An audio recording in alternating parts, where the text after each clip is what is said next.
A 10-year-old boy found his grandmother dying on a rain-soaked street, a silver locket clutched in her frozen hand. Inside was a number she'd forbidden him to call, except in the worst emergency. He dialed. A voice like ancient death answered. What he didn't know, he'd just contacted a vampire king who'd been searching for his human mother for years. And every enemy of the throne just heard the call. Welcome back, my beautiful family and friends.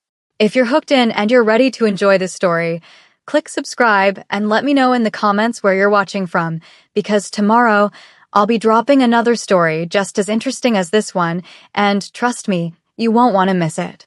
The street had once been cobbled and quaint, but tonight, the rain and shadow turned it into a slippery black wound in the city. 10-year-old Noah knelt beside the still figure of his grandmother, Eleanor, his worn sweatshirt quickly soaking through from the wet stone. His small hands were pressed against the back of her wrist, searching, praying for the faint thump she insisted he could always find. Nothing. Eleanor was a woman of quiet routines and comforting smells: cinnamon, old paper, and lavender soap. They had been out later than usual, Eleanor insisting on walking home despite the late hour. Now she was a statue of deep, ominous red velvet, slumped against a crumbling brick wall. The streetlights above, haloed by the mist, cast a stark, theatrical glow on the scene, making the shadows look impossibly deep, like holes in the world. Noah shook her again, his throat tight with a fear that tasted like metal. Grandma? Eleanor? Please, wake up. She was cold. Not just damp from the rain cold, but a profound, unnatural chill that sank into his bones. He knew he had to call 911, that's what she always told him. But something stopped him. Eleanor had always been insistent about certain things, one of them being the heavy, antique silver locket she always wore, even to bed. If there is ever a real, terrifying emergency, the kind you can't tell the police about, she had said, her eyes suddenly serious, you open the locket and use the number. Only then. Never forget it, Noah. His mind, usually buzzing with video game strategies, was now razor-sharp. He dug the silver locket from beneath the lapel of her velvet dress. It was heavy, strangely warm despite her cold skin.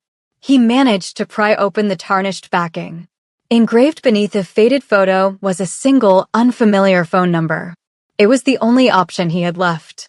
Noah's fingers, shaking with cold and panic, struggled to dial the number on his own basic phone. He pressed send. 1 ring. 2 rings. A voice answered. It wasn't a cheerful greeting or a generic, automated message. It was a single, resonant word that cut through the pouring rain and the distance. Speak. It was a man's voice, deep and smooth, yet utterly devoid of warmth. It carried an accent that spoke of centuries, not countries, formal, commanding, and ancient. It vibrated with a contained power that Noah could somehow feel even through the phone's cheap speaker. I found a woman, Noah stammered, pulling the collar of his wet shirt higher. He glanced down at Eleanor, his hand protectively on her shoulder. She's unconscious. On the street. She's really cold, and she won't wake up. Location, the voice commanded, sharp as a drawn rapier. It's the cross of Mallow and Old Guild Street. By the lampposts, near the old theater. The sudden silence on the line was heavier than the rain. Describe the woman, the voice, Darius Nightborn, demanded, the cold formality tightening into a barely controlled intensity. She's old, but pretty, Noah said, looking at Eleanor's still, pale face. Long white hair.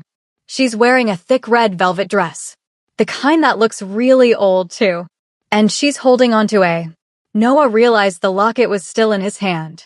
A silver locket. The silence returned, but this time it was different. It was the absolute cessation of sound, a vacuum of recognition. What is your name, boy? Noah. Noah. Listen to me very carefully. You are not to move. You are not to speak to anyone, police, paramedics, no one. Do not drop the phone. Do you understand? The voice cut him off, final and absolute. We are coming. Stay exactly where you are. The line went dead. Noah stared at his phone, his mind reeling. We are coming? He had just called a king, though he only knew he had called a monster. His desperation had locked him into a contract with the unknown. Noah crouched lower, pulling his grandmother closer. He looked around. The street was utterly empty, save for the flickering gas-style streetlights. It felt like the entire city was holding its breath. It was less than 2 minutes later, but felt like an hour. He heard it, the powerful, rhythmic thump of hooves. A black carriage, enormous and impossibly silent for its size, glided into the intersection. It was not a car, but a true anachronism, sleek, obsidian black, drawn by two massive, equally black horses whose clopping steps were somehow muffled to a whisper. The only sound was the slight whisper of the tires on the wet street. The carriage stopped. The door opened, not by a driver, but by an unseen force. A man stepped out. It was Darius Nightborn. He was magnificent and terrifying, exactly the person Noah had heard on the phone. His coat was a midnight blue velvet, the high, stiff collar framing a face of impossible perfection, yet utterly ruthless. His eyes, red, like embers of a distant fire, immediately locked onto Noah and the woman in the red dress. He was holding a sleek, modern cell phone to his ear, the contrast between the technology and his ancient appearance startling. Darius's gaze swept over the street, over the boy, and then settled on the still, white face of Eleanor. His hand fell, dropping the phone with a clatter. It was the first sign of anything human or vulnerable in the king's entire presence. He moved then, not with the grace of a man, but with the terrifying speed of a predator. He was beside Eleanor in a breath. He knelt, his opulent coat spreading over the wet ground, heedless of the stain. His blood-red eyes, which had held such cold command moments before, were now vast, shocked, and anciently pained. He lifted his mother's head, brushing the white hair back from her forehead. He whispered, the sound raw and desperate, not the voice of a king, but of a long-lost son. Eleanor. Mother. He looked up, his red eyes blazing at Noah. The sight of his grandmother's still form in the king's arms, the king's own raw emotion, paralyzed the boy. You, Darius rasped, his voice barely a breath. She gave you the number. You are with her. He scooped Eleanor's body into his arms. She seemed weightless to him, and stood. Two figures in dark, high-collared coats emerged from the shadows of the carriage, their movements silent and precise. They moved towards Noah. I need to go with her. I'm her grandson. Noah cried, trying to follow. Darius merely looked down at the child clinging to his side. His expression was once again closed off, the ancient mask back in place. You have saved the king's mother, child, one of the cloaked guards said, his voice deep and neutral, pulling Noah gently but firmly back toward the carriage. That is the end of your ordinary life. You will come with us. The king has many questions only you can answer. The carriage doors opened. Noah was lifted inside, his final, terrified glance seeing the still figure of Eleanor and the commanding, terrible King Darius Nightborn, before the door closed with a soft thud. Noah's ordinary world had shattered. He was a human boy trapped in a world of royalty, ancient secrets, and terrifying power, all because of an old number on a silver locket. He didn't know if minutes or hours passed. Time felt meaningless between heartbeats. The carriage ride was a blur of silence and speed. Noah sat wedged between the two tall figures in black coats, whose perfect stillness and unnerving scent, a mix of cold iron and old wood, told him they were not merely men. He kept his eyes fixed on the window, watching the city lights warp and streak as they traveled faster than any human car should dare. The city melted away, replaced by an increasingly dense, shadowy forest, then a sudden turn onto an impossibly old, moss-covered road.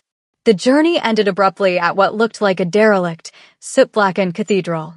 But instead of entering the church, the carriage veered sharply, plunging down a stone ramp hidden behind a crumbling buttress. The air immediately grew colder, heavier, smelling of damp earth and deep antiquity. They were descending into the foundations of the world. When the carriage finally stopped, Noah was ushered out into a subterranean courtyard lit by sconces bearing fat, flickering torches. Above them, the ceiling was a dome of rough-hewn granite, carved with symbols Noah couldn't begin to understand. Guards moved everywhere, not rushing, but gliding, their faces pale, their eyes glinting in the low light. This was not a castle, it was a mausoleum of power, hidden beneath the human world. Eleanor had already been taken away. Noah was marched through vast, vaulted hallways, the floor beneath his feet polished black stone that reflected his terrified image back at him. His small, soaking wet shoes made no sound in the terrible quiet. Finally, they arrived at a pair of towering, bronze-bound doors. They swung inward without a touch, revealing a chamber that swallowed the light. This was the throne room. At the far end, raised upon a dais of dark marble, sat Darius Nightborn. He was no longer holding his mother, but he held the space where she should have been.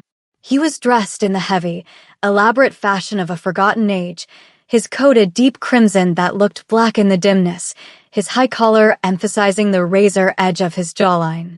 His red eyes were the only splash of true color in the room, and they were focused solely on Noah. The king was trying to wrap his centuries of regal discipline around the impossible, sudden return of his human mother. He was struggling, and the strain made him look less like a king and more like a barely contained storm. Noah was pushed gently onto a spot marked by a subtle bronze inlay. He stood alone before the throne. The guards inform me your name is Noah. Darius's voice was softer here, but far more dangerous. It was the sound of command stripped of all pretense. Why yes, Noah caught himself, unsure what to call him. Noah. You called a number meant only for my personal retainers, a number that hasn't been active in decades. Darius leaned forward slightly, his long fingers steepled under his chin. Tell me how an ordinary human child came to possess the means to contact the House of Nightborn. Noah swallowed, his wet sweatshirt clinging to him. It was Eleanor. My grandmother. She gave me the locket. She said it was only for the worst emergency. The locket. Darius nodded slowly, processing the weight of that one familiar artifact. Tell me everything. Where did she fall? Did she speak of anything? Did anyone touch her? No, sir. Nobody, Noah insisted, gripping his clammy hands. We were just walking home, and she just slumped. She fell against the wall. She was just cold. Like ice. Darius regarded him, his red eyes boring into the child. The king knew his mother was an anchor point, a weakness, and this boy was the only conduit to her current state. He needed the truth, and no mere human boy could withhold it under this gaze. Darius subtly shifted his aura, a technique millennia old, non-lethal, designed only to strip the veneer of human deception. He searched the boy's mind for deceit, a quick flash of mental compulsion, like a cold hand brushing Noah's fear. Noah didn't flinch, but his eyes widened, as if a sudden, unexplained draft had swept through the room. Darius immediately withdrew the compulsion. The boy spoke the truth. No conspiracy, no hidden motives, only profound, genuine panic. So be it, Darius murmured, the disappointment palpable. You truly know nothing of who she is, or what she carries. Just then, a small, gaunt vampire, looking ancient and scholarly with thick spectacles and a perpetually worried expression, scurried into the room. This was Lord Silas, the royal physician. My king, Silas chirped, bowing deeply, the patient, Eleanor, is stabilized, but the condition is grievous. It is not natural collapse. It is the signature of arcane work. Darius stood up, his towering presence demanding attention. Explain. She was struck by a targeted magical force, Your Majesty. Faint, ancient, but specifically designed to paralyze the body and suppress the life essence, to render her inert but not technically dead. A form of magical stasis, Silas explained, wringing his hands. It requires considerable power to cast, and it was cast remotely. Someone wanted her found, but they wanted her silent first. Darius turned back to Noah, his expression shifting from detached inquiry to grim confirmation. The simple street collapse was a sophisticated attack. He's telling the truth, King Darius, Silas added, glancing nervously at Noah. He is an ordinary boy who is merely trying to save his grandmother. He is innocent. Darius stepped down from the dais, his heavy boots echoing once on the marble. He moved toward Noah, the sheer scale of his power forcing the boy to look up, head tilted back. "Noah," Darius said, the name sounding foreign on his ancient tongue. "You have brought a profound danger to my house. But you have also brought my mother home. For that, you will be kept.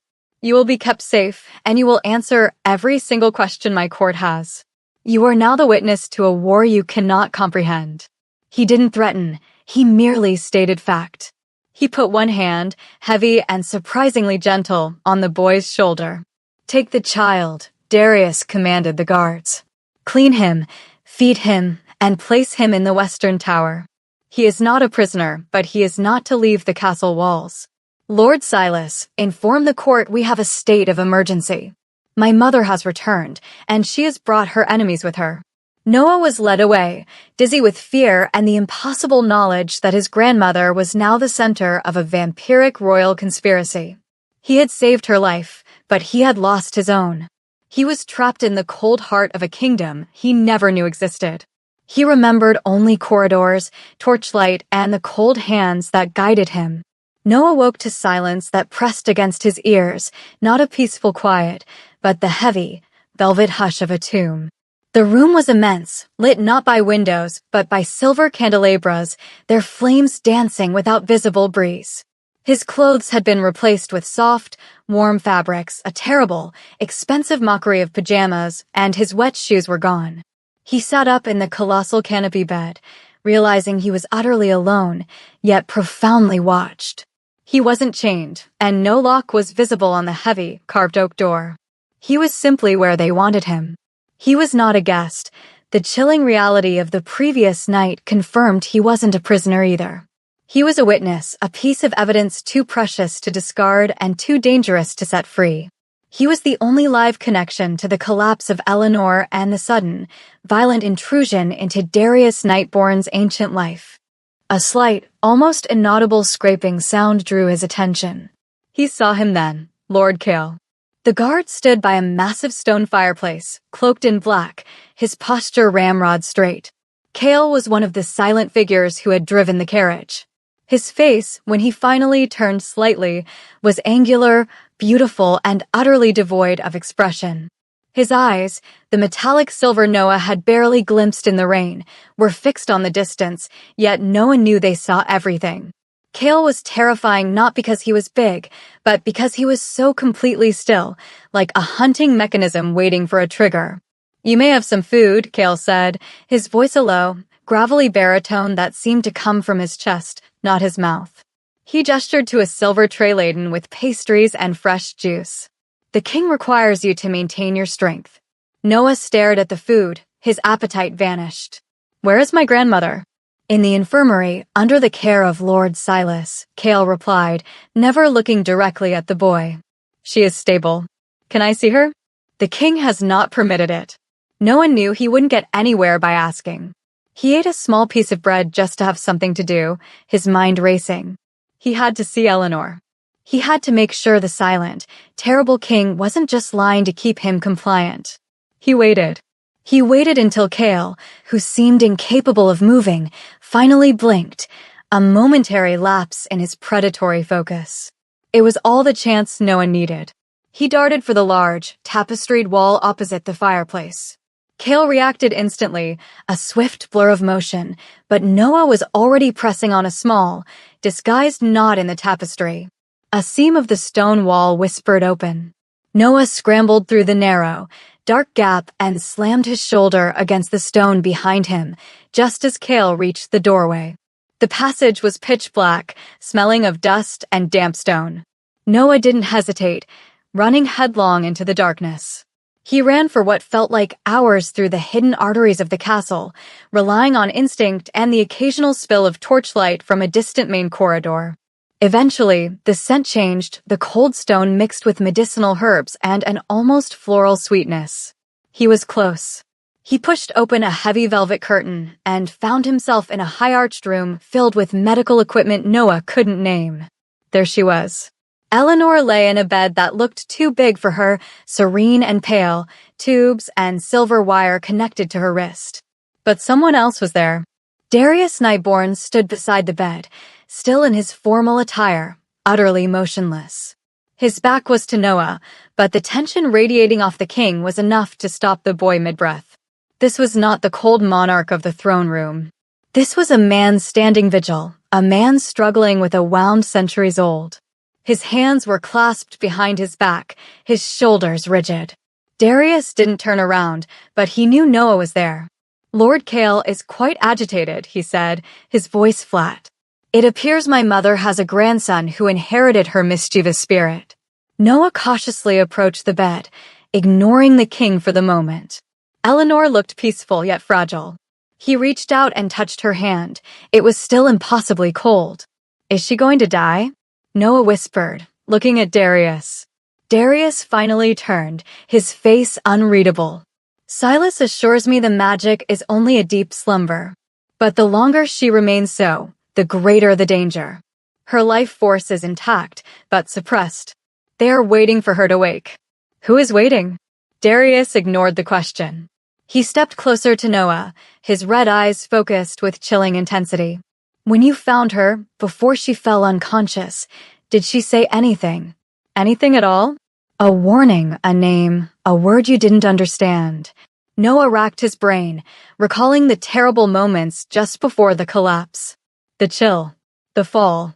Eleanor's eyes widening, not in fear, but in sudden, profound recognition. He remembered her voice, strained, not a shout, but a rushed urgency. She was looking at the moon, just before she fell. "She was talking to me, but not really to me." She said, "Protect the moon's light, Noah." The words hung in the air. Darius went utterly rigid. The silver eyes of Lord Kale, who had materialized silently in the archway, snapped to the king. The king's reaction was immediate and visceral, far more powerful than the revelation that his mother was alive. Darius looked away from Noah, closing his eyes briefly as if in pain. He brought his hand up to his chest, touching the heavy velvet over his heart. "The moon's light," Darius breathed, the words heavy with history. "It is real." He opened his eyes, and now the intensity was terrifyingly focused on the boy. "That phrase, Noah, is not an ordinary sentiment. That phrase refers to the celestial heart of the nightborn, an object of great power given to my mother by my human father centuries ago. A crystal that binds this lineage to the earth and protects our sovereignty." Darius walked to a massive, antique table and slammed his fist down. The force of the impact shook the glass vials. They didn't just target Eleanor. They targeted the very source of my reign. The collapsing spell was used to silence the protector and draw out the hunters. "Who did this?" Noah asked, terrified but anchored by the need to understand. "An exiled faction. Ancient traitors who seek to dismantle my throne," Darius snarled, the sound closer to a hiss than a word. "They knew my mother was the only one who could keep the artifact hidden, and they knew that if she was discovered, they would be drawn to the only person she had entrusted her secret to, you." Darius moved back toward the bed, his demeanor now that of a strategist facing a war, not a son facing grief. He looked down at his still mother, then at the small, frightened boy. "You, Noah, are not merely a witness," Darius stated, the silver eyes of Kale confirming the assessment. "You are the key. Eleanor entrusted you with the final words, the coordinates, the warning. You are her last, desperate protector. And as such, you are now the most dangerous thing in my castle, both to my enemies and to yourself." "I don't know anything else," Noah protested. "But you remember," Darius countered, his red eyes holding a flash of hope. "She chose you. We will find what the moon's light is and who is hunting it. And you, boy, will help the king." Darius nodded to Kale, the dismissal silent but absolute. Noah looked at his grandmother one last time, promising himself he would be brave. He was escorted out, no longer a random victim of circumstance, but the reluctant keeper of an ancient, terrible secret. After that, Noah was left alone with his thoughts and the king's terrible promise. The evening in the castle descended into a restless night, yet there was no real darkness, only the suffocating gloom of ancient stone and the perpetual flicker of torchlight. Noah, clean and fed, but with every nerve still humming from the terror of his discovery, was summoned from his silent room. Lord Kale escorted him, maintaining a gap of exactly 3 paces between them, through hallways that felt less like architecture and more like carved mountainside. They were led not to the throne room, but to a private study, a massive chamber lined floor to ceiling with scrolls and leather-bound tomes. Darius was there, standing before a velvet-draped wall. He held a crystal tumbler of deep crimson liquid, contemplating the contents. His intensity was palpable, focused inward on a history that spanned epochs. "Come forward, Noah," Darius commanded, setting the tumbler aside on an antique table carved with twisting roots. "Tonight, we dispense with the shadows. You need to know exactly who you are protecting and why." He moved to the wall and, with a subtle gesture of his hand, dismissed the heavy velvet. Beneath lay a towering, exquisite painting. It was an oil portrait, centuries old, faded yet vibrant with love. It depicted a smiling, remarkably young Eleanor, her hair a rich brown, her eyes sparkling with the same kindness Noah knew. She was standing beside a man. He was tall, dressed in the formal military uniform of a time that looked like legend, his face handsome, strong, and undeniably human. "Your grandmother, Eleanor," Darius said, his voice dropping to a low, rough rumble that was strangely painful to hear. "And beside her, my father, Lord Alaric." Noah stared. The king's father was human. The implication was staggering. Eleanor was not royalty. She was a nursemaid who healed a wound in a battle long forgotten, Darius explained, tracing the painted outline of his father's uniform. Alaric, a powerful human lord, loved her fiercely. "They had me. When I was turned, made into what I am now, I became immortal, bound to the night.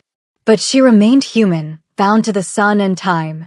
She realized the danger I posed to her, and the greater danger my existence posed to her as a human woman, loved by a vampire king's lineage."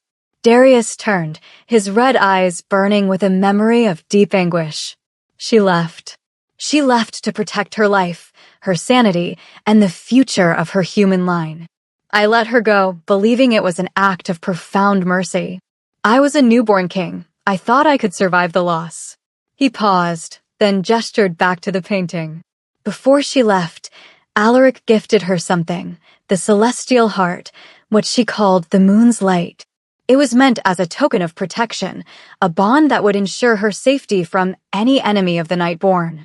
The artifact draws power from the celestial bodies to weave a powerful protective ward around the wielder and their descendants, a shield against dark magic. She was granted special protection, not just as a lost love, but as the keeper of that artifact, the only thing that could truly secure the purity of our lineage. A sudden, sharp blast, muffled by the deep stone but undeniably violent, shook the study. Scrolls rattled on the shelves. Kale was instantly a silver blur, pressing himself against the doorframe, his hand reaching inside his heavy coat. "What was that?" Noah gasped. Darius's face snapped into cold, regal fury. "They're testing the wards. They're here." Lord Silas burst into the room, his spectacles askew, his voice high-pitched with terror. "Your Majesty, the infirmary. A controlled breach. Ancient shadow magic used to overload the lower wards. They were aiming for Eleanor. Report on the patient." Darius demanded, his voice echoing with terrible power. "She is untouched, my king. The immediate defense is held. But we intercepted an arcane signature. It belongs to General Vidor, the exiled hand." Darius slammed his fist against the table, the crystal tumbler finally shattering with a sharp crack. "Vidor, the old fool. He believes the king who embraces human blood and protects human keepsakes is weak.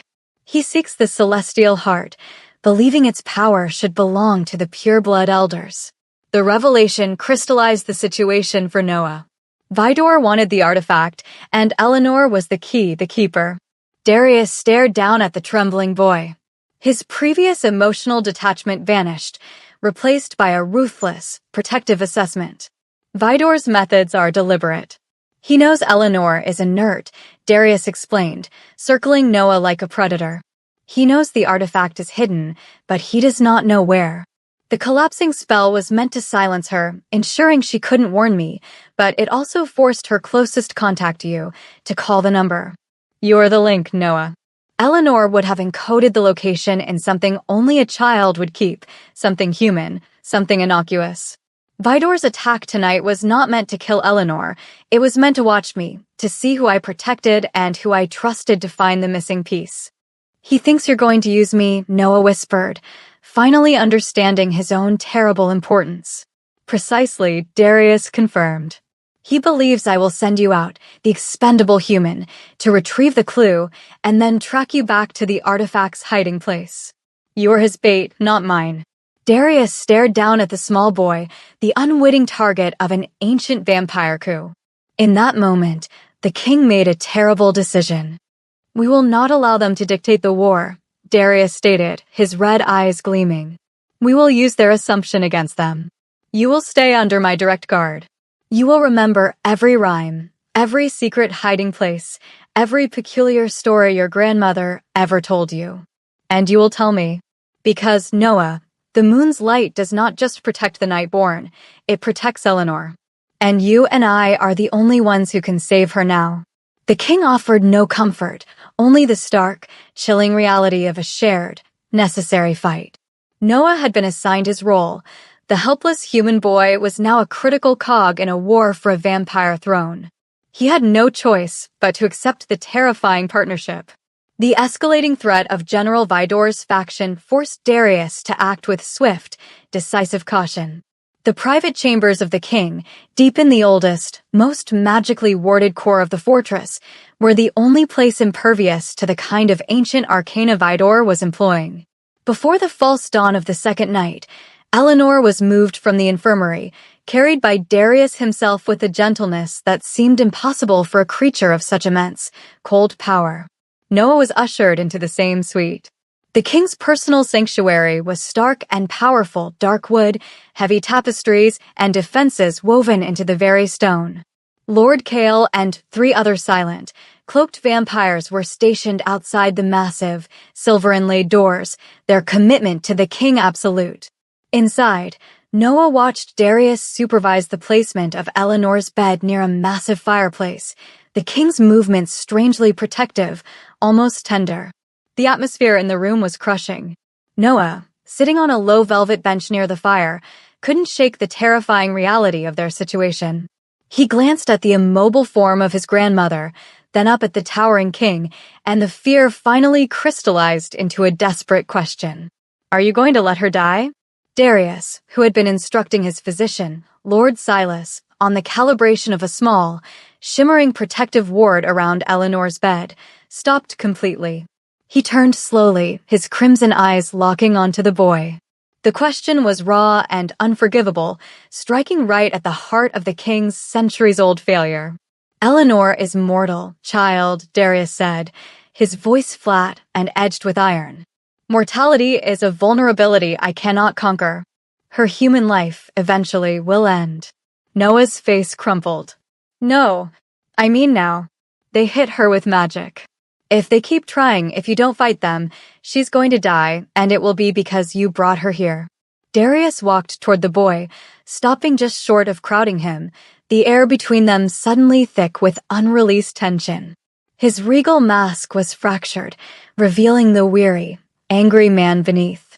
Listen to me, Noah, Darius rasped, his voice dropping to a low, intense growl. For 2,000 years, I have not spoken her name. For 2,000 years, I thought I had failed the most precious thing I had ever known. I believed her lost to the passage of time, safe from this world. She comes back to me, not in light, but in shadow, poisoned and under threat because of a war I started before she was even born. The king looked back at his mother, his immortal gaze heavy with pain. They may have taken her life from her, but they will not take her from me again. I am the Nightborn King. I will use every ward, every weapon, and every power this lineage possesses to protect her until the moment she either wakes or is beyond my reach. His voice was a solemn vow. I will not lose her again. It was the closest the king had ever come to admitting a feeling, a moment of profound vulnerability that cut through Noah's terror. This terrifying, ancient monster wasn't just a king, he was a heartbroken son. It created a sudden, tentative bridge between them, their mutual, desperate need to protect Eleanor. If she wakes, Noah whispered, his voice trembling less now, she would know what to do. Precisely. Which is why Vidor targeted her voice, Darius said, his composure slowly returning, fueled now by resolve. We do not have the luxury of waiting. We must find the celestial heart. It is the key to her protection and my sovereignty. Tell me again everything you remember about the locket, the stories, the strange things she held dear. Noah thought hard, rubbing the sleeves of the foreign pajamas. He thought of Eleanor's house, the small, cluttered apartment where everything had a memory. He thought of the places she insisted he never touch, the hidden compartments, the secret things. She used to keep things in the floor, Noah said, remembering the uneven tile in the pantry. She always said the walls had ears, so we had to trust the earth. A hiding place, Darius affirmed, urging him on. What did she hide there? Not the locket. It was always on her, Noah frowned, concentrating fiercely. It was books. And a small, wooden box. She kept that box under the loose tile in the pantry of our old apartment. She always made me promise I wouldn't open it until I was older or unless. Unless you called the number, Darius finished, a triumphant gleam entering his eyes. That box will not contain the celestial heart itself, Noah. The artifact is too powerful to be left in a common pantry. But it will contain the first clues, the maps, the ciphers, the instructions left for her human line to follow in case of a threat. Darius rose, the energy of a decisive plan crackling around him. He walked to a massive, carved globe in the corner of the room, spinning it slowly. Vidor believes he is tracking the king's reaction. He is watching the perimeter, waiting for an expedition to search for the clues, Darius stated, his voice a strategic murmur. We will give him a target. Kale will lead a contingent in a visible sweep of the city's antique districts, searching for missing Nightborn property. A perfect decoy. He turned back to Noah, a predator's slow smile curving his lips. But you and I, Noah, will take the silent route. The old apartment is too obvious, too close to the place of the attack. It will be riddled with Vidor scouts by now. We will move fast, using the forgotten passages of the city. Tonight, the king needs a human boy to be his eyes in the human world. The terrifying, silent adventure was scheduled. Noah, standing in the heart of the Nightborn's power, felt the fear subside, replaced by a strange mix of duty and dread. He was going back to his old life, but he was going back with a vampire king to retrieve secrets that could cost both his grandmother's life and the fate of an ancient world. The carriage waiting for them was not the ostentatious, anachronistic relic of the previous night, but a dark, sleek sedan, nearly indistinguishable from the other wealthy ghosts that haunted the city's late hours. This was stealth. Darius changed his appearance subtly, exchanging his heavy, crimson coat for a simple, impeccably tailored black overcoat that minimized his gothic grandeur without diminishing his terrifying presence. Noah sat beside him, feeling the low, constant hum of the king's restrained power. The journey was silent and incredibly fast, navigating the city's underbelly using routes Noah had never known existed: back alleys, closed service tunnels, and roads that seemed to appear and vanish in the darkness. Darius was a study in cold efficiency, his red eyes constantly scanning the shadows, confirming Vidor's presence was exactly where the king expected it to be, watching the traditional vampire hunting grounds and the public avenues. They stopped 3 blocks from Noah's old apartment building, a squat, tired brick structure. Darius lifted Noah out of the car, his touch firm and surprisingly steadying. The building is warded by now, Darius murmured, his voice too low for anyone but Noah to hear. We will enter through the fire escape, quietly. You are to point out the pantry, and you are not to deviate from my shadow.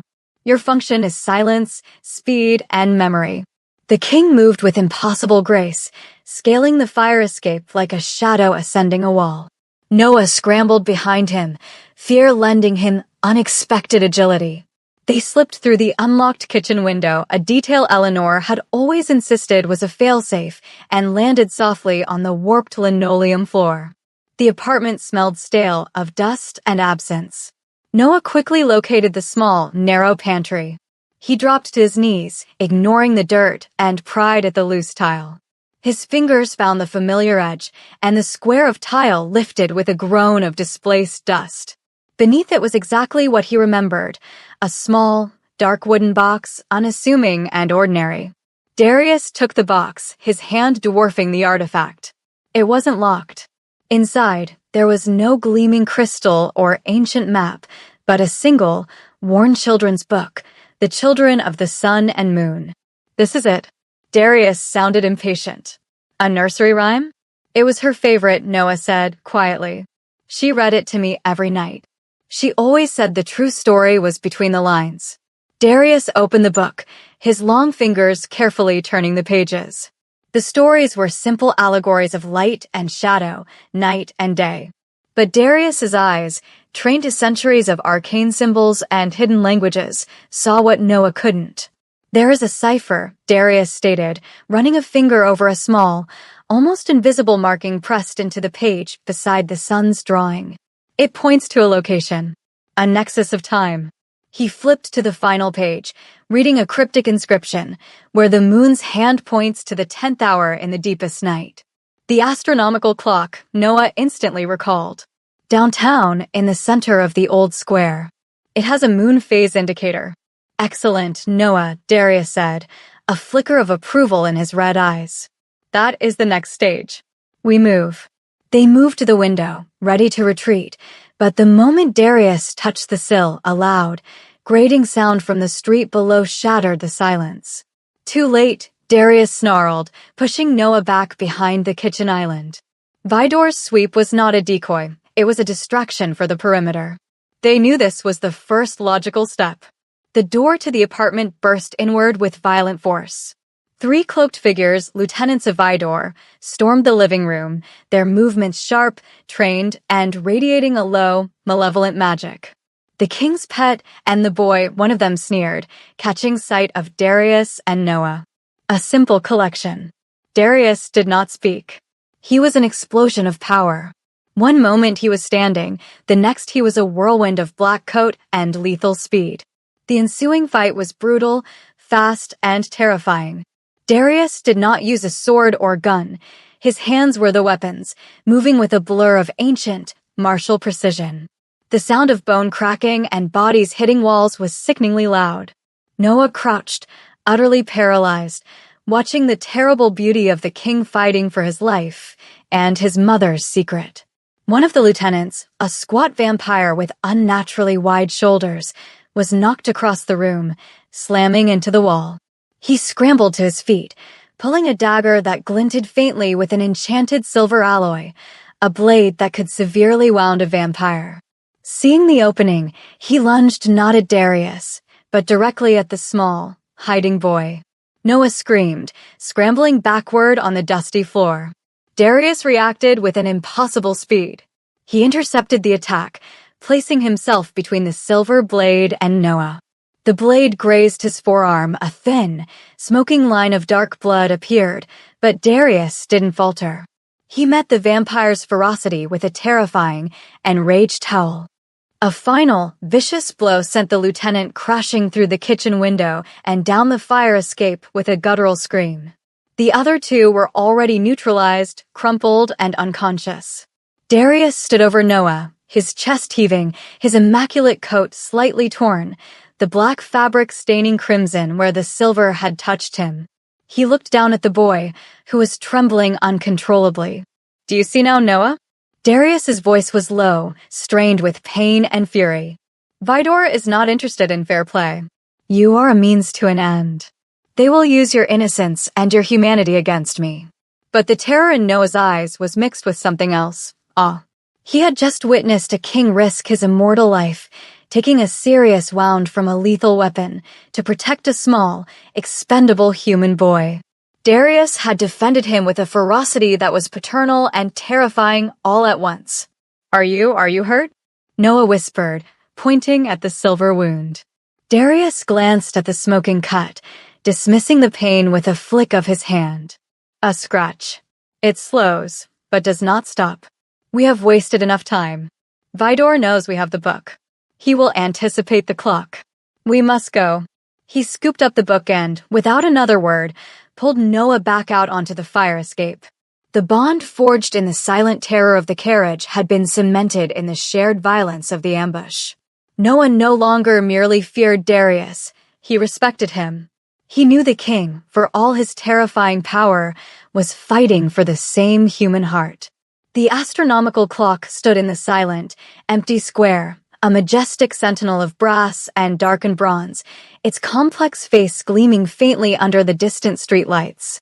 The moon indicator was indeed prominent, a small, silver sphere that tracked the true lunar phase.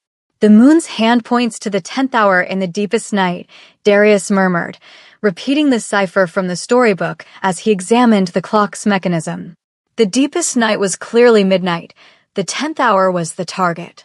The king's hand, cool and strong, settled on the lunar phase dial. He applied a precise, controlled pressure and slowly turned the dial until the silver sphere aligned exactly with the 10 position on the main clock face. With a soft, metallic click that was deafening in the silence, a small panel near the bottom of the clock sprang open. Inside, nestled on a bed of faded velvet, lay a single object, a heavy, ornate key. It wasn't made of brass or steel, but of a dull, ancient metal that absorbed light, intricately carved with the same thorn-pierced crown symbol that was on Eleanor's locket. This was the final physical clue. The key to the celestial heart, Darius stated, lifting the heavy object. It felt cold in his palm, possessing a faint, rhythmic pulse of its own. The final vault is within the castle walls. We return now, Noah. The game is almost over. They used the sedan's speed to make a rapid, tactical retreat back to the hidden castle, Darius clutching the key with a possessiveness that bordered on reverence. Once inside his private chambers, the king was instantly back in motion, securing the key. This key is now the most hunted object in the world, Darius told Noah, his red eyes blazing with grim determination. He strode toward a massive, iron-bound chest set into the wall, a safe of unimaginable age and strength. He placed the key inside, turning the complicated locking mechanism with a series of precise, powerful movements, sealing the evidence of the celestial heart's location away from any conventional threat. Now we wait. We prepare the ritual to retrieve the artifact safely, a process that takes time, Darius explained, straightening up. Vidor will soon realize his decoys have failed and his men were dispatched. He knows the final vault is in the castle. Now he needs the location inside the castle. As if summoned by the king's words, a sudden, psychic wave of cold, dizzying energy crashed through the room. It was not a physical blast like the previous night, but a magical violation, an intrusion that made Noah's skin crawl and the fire in the hearth flicker and dim. Darius instantly roared, a sound of ancient fury and protective rage. Vidor, you coward! Get out! The king spun toward Eleanor's bed. A dark, vaporous shadow was hovering over her still form, thin and invasive, like smoke being sucked into her. It was a projection of the general's power, a telepathic probe designed to forcefully extract information from a sleeping mind. There inside her head, Noah shrieked, feeling the pain and terror of the violation as if it were his own. He rushed toward the bed, trying to wave the shadow away, feeling utterly useless. The king was already there, raising his hands, unleashing a wave of incandescent, crackling red energy, pure night-born power to repel the invasive magic. But it was too late. The general had found the opening. Eleanor's eyes fluttered open. They were wide, confused, and filled with a momentary flash of silver light that wasn't hers, a reflection of the magic possessing her. She wasn't awake. She was being puppet. She looked around the king's opulent chambers, her gaze lost and panicked. Her lips parted, dry and cracked. She spoke, her voice thin, weak, and slurring with the pain of the forced consciousness. The crypt, always, the lowest point, the tower crypt. The words were barely out before the shadow magic snapped back, ejected by Darius's roaring power. Eleanor's eyes rolled back, and she slumped immediately back into the deep, magic-induced slumber. The violation was complete. Darius stood over her bed, shaking with controlled violence, his hands still charged with residual power. His furious, red gaze swept across the room, focusing on Noah. Noah was huddled on the floor, weeping from the sheer terror of what he had witnessed, the brutal, non-physical assault on his grandmother's mind, and the knowledge that he had been standing right there, powerless, while the final, critical secret was stolen. The tower crypt, Darius breathed, the location ringing with grim finality. The lowest point of the oldest dungeon.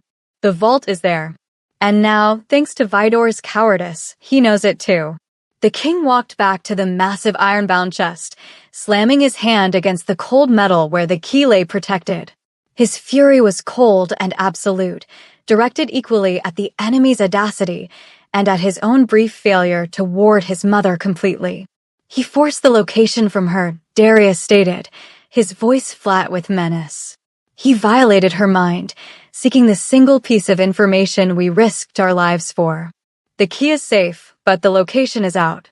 He looked at Noah, his gaze softening slightly, acknowledging the boy's shared trauma.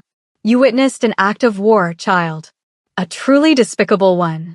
But now we have the key, and we have the target. The only question Vidor has left is when we will make our move. He will be waiting in the shadows of the tower crypt. The battle lines were drawn. The key was safe, the vault was known, and Eleanor was once again the center of a deadly, inevitable confrontation. The third night descended with a sense of suffocating inevitability.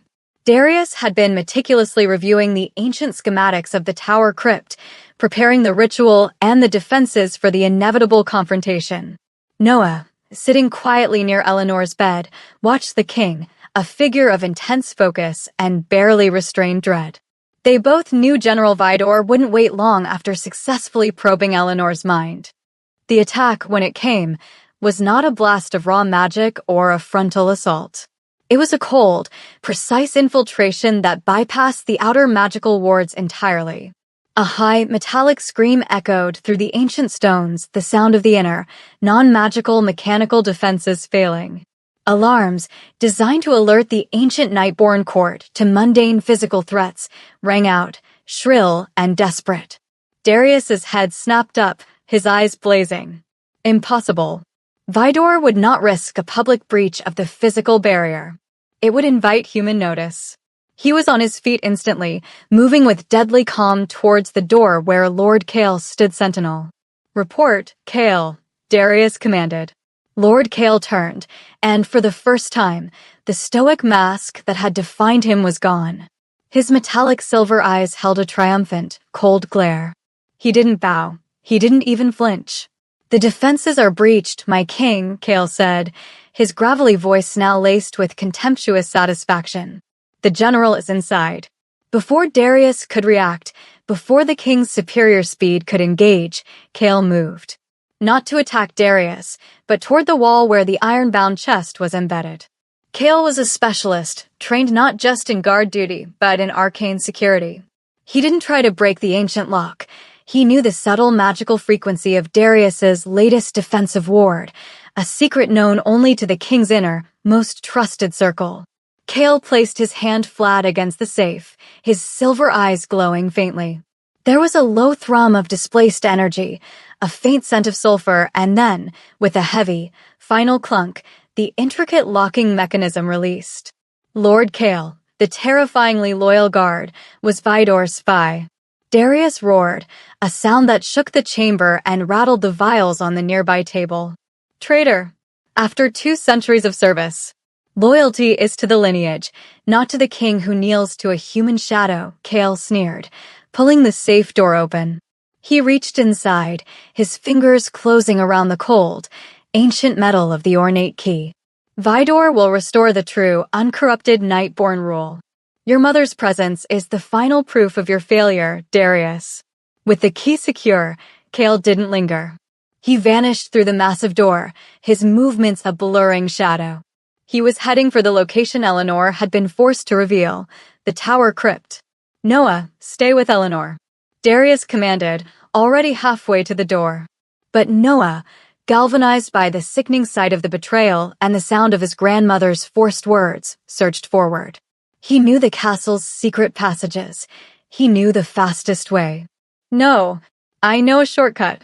The passages are faster than the main halls," Noah shouted, pointing desperately toward the massive stone fireplace. "They lead straight down to the oldest part. The dungeon level is just below this chamber." Darius paused, his fury momentarily checked by the tactical necessity of speed.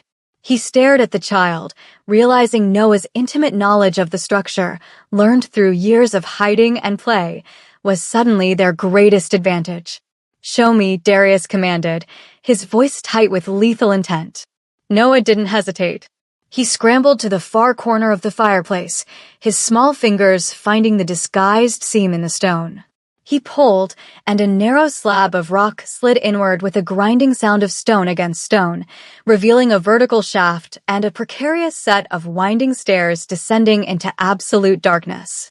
Darius snatched up a heavy, silver-pummeled torch from the wall, its flame instantly leaping to a supernatural brightness. He pushed Noah into the opening ahead of him, then followed, the dark velvet of his coat brushing against the cold, rough stone walls. They descended at a dizzying pace.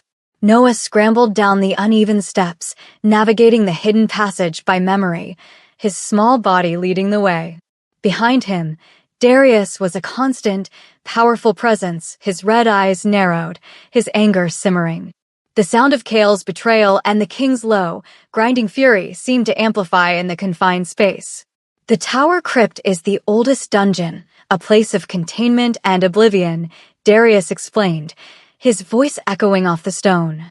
The vault containing the celestial heart is at its lowest point, sealed behind a door that only that key can open. As they plummeted down the hidden shaft, the sound of the public alarms faded, replaced by the deep, ominous silence of the castle's forgotten foundation.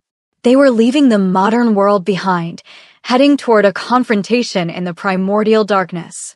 Noah burst out of the final hidden exit, a narrow, rusted gate, into a massive, cavernous space. It was damp, echoing, and bitterly cold. The Tower Crypt. Stone pillars the size of ancient trees held up a ceiling lost in the blackness. Scattered torches cast immense, grotesque shadows that danced with every slight breeze. And in the center of the chamber, illuminated by a single, powerful magical orb of sickly green light, was Lord Cale.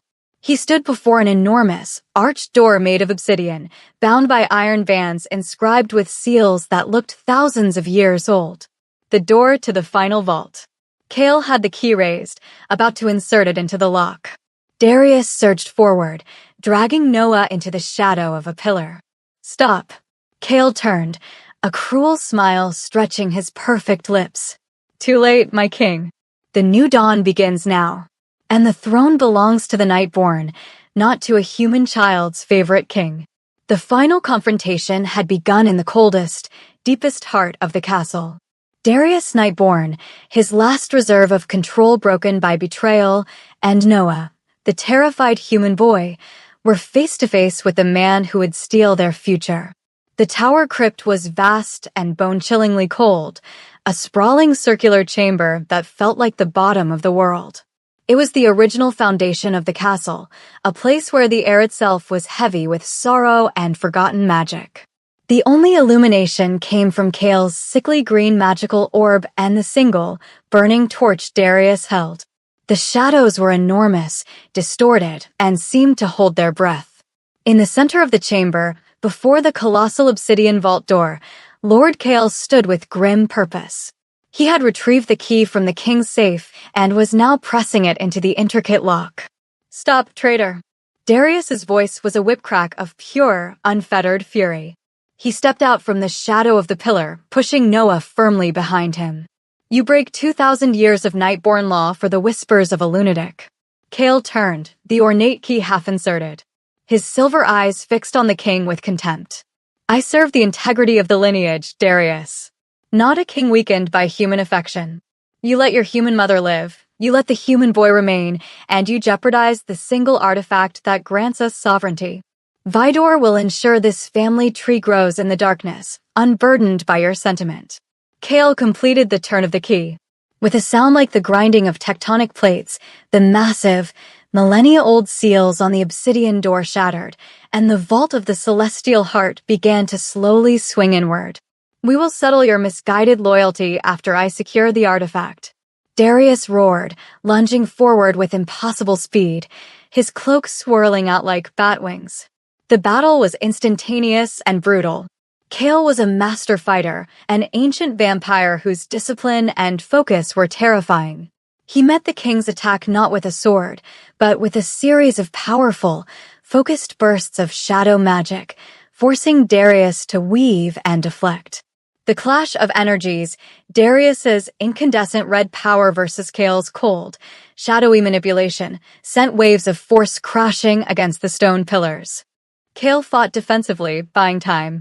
His objective was clear: keep Darius away for the few seconds needed to access the celestial heart. As the vault door opened, it revealed a small, internal chamber, at the center of which was a shimmering pedestal. On the pedestal sat a crystal, the celestial heart, a crystalline object that gently pulsed with the soft, white light of a captured full moon. "It is mine, my king," Kale shouted, preparing to dash inside. Darius managed to bind Kale momentarily with a chain of scarlet energy. But before the king could move, Kale, with a desperate surge, yanked a second object from inside his coat, a crystal that was the exact inverse of the one in the vault. It was a deep, obsidian black, and it glowed faintly with a harsh, yellowish light, like a tiny, captured sun. "Vidor anticipated your victory," Kale screamed, his voice wild with zealotry. "He gave me the sun's absorber." This twin object was forged to nullify the moon's light. When they touch, the Nightborn protection is shattered forever. Kale broke free of Darius's bind and sprinted toward the vault. Noah, still cowering in the shadow of the pillar, felt a sudden, sharp, crystalline memory snap into his mind. It wasn't his memory. It was Eleanor's voice, a fleeting memory from the storybook, somehow transferred to him during Vidor's forced telepathic probe, a final, desperate warning woven into the structure of the moon and sun fable. The moon's light can protect, but the sun's shadow can destroy. The two must never meet, or the light will vanish forever, leaving only the endless night. Noah understood the truth that Darius, in his fury and surprise, did not yet grasp. Kale wasn't planning to steal the artifact. He was planning to annihilate it, rendering the king powerless. "No, don't let him," Noah screamed, surging out from the shadows, his voice a frantic, high-pitched alarm that cut through the thunder of the fight. He pointed a small, shaking finger at the obsidian crystal in Kale's hand. "Don't let him touch the moon's light with the sun's absorber." Eleanor said they cancel each other out. "The absorber destroys the protector." The words were raw, desperate truth. Darius, slowed by the silver wound and fighting the shock of the twin artifact, processed the human boy's information instantly. It was the key. He had been fighting to stop the theft. He needed to fight to prevent the fusion.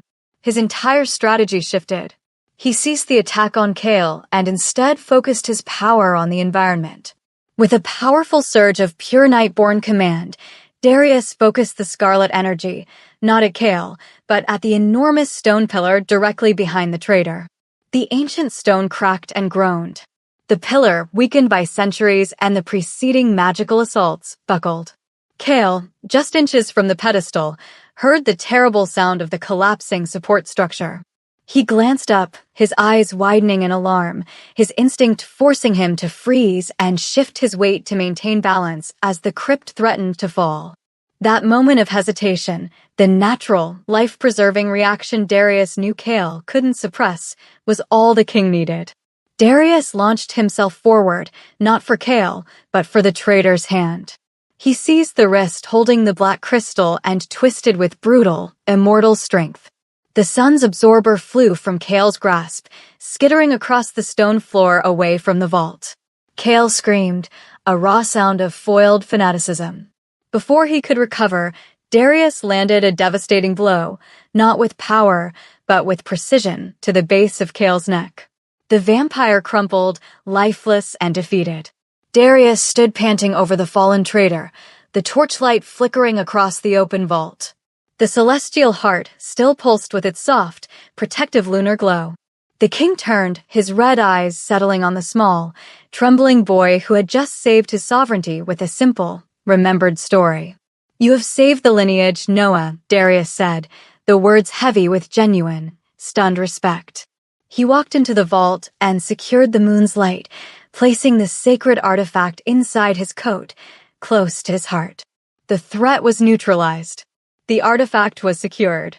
The king's throne was safe, all thanks to the terrifying courage and sharp memory of a 10-year-old human boy.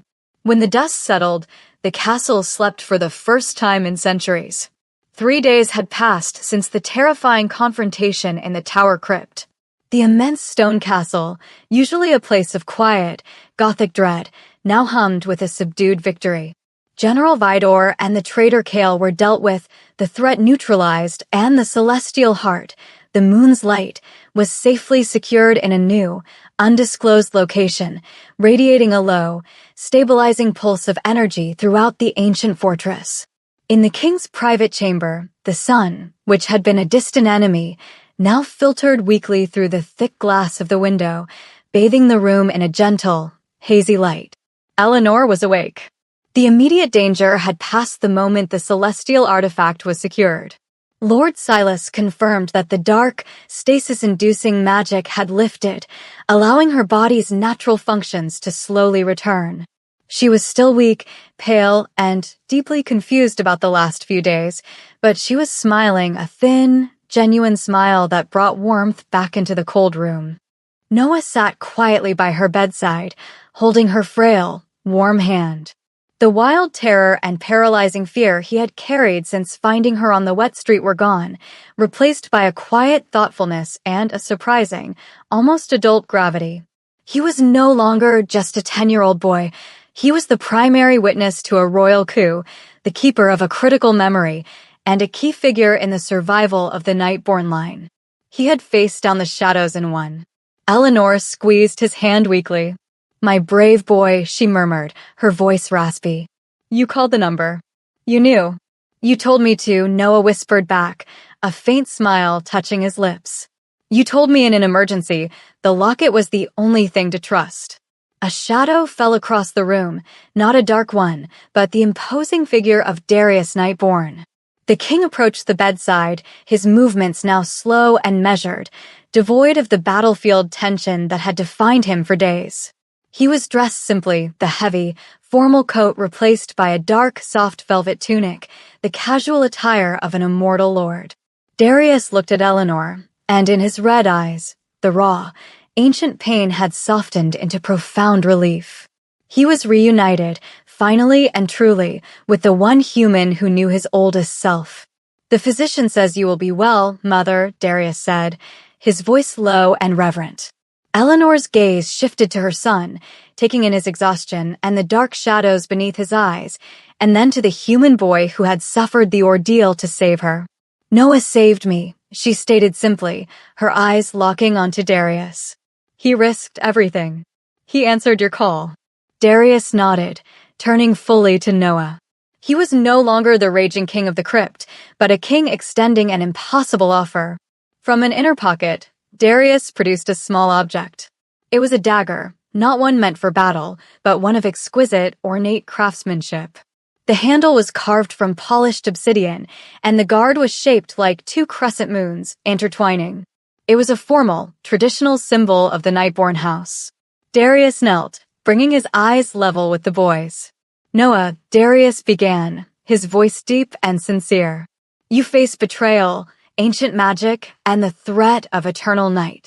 You did not flinch, and you provided the critical knowledge that saved this lineage from destruction.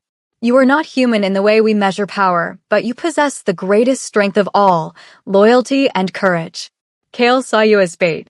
I see you as a shield." He held out the dagger. "This is a keeper's blade. It is a symbol of protection and acceptance into the very structure of this house. It means you are under the absolute, eternal ward of the Nightborn throne. Noah accepted the dagger, its obsidian handle cold and strangely comforting in his hand.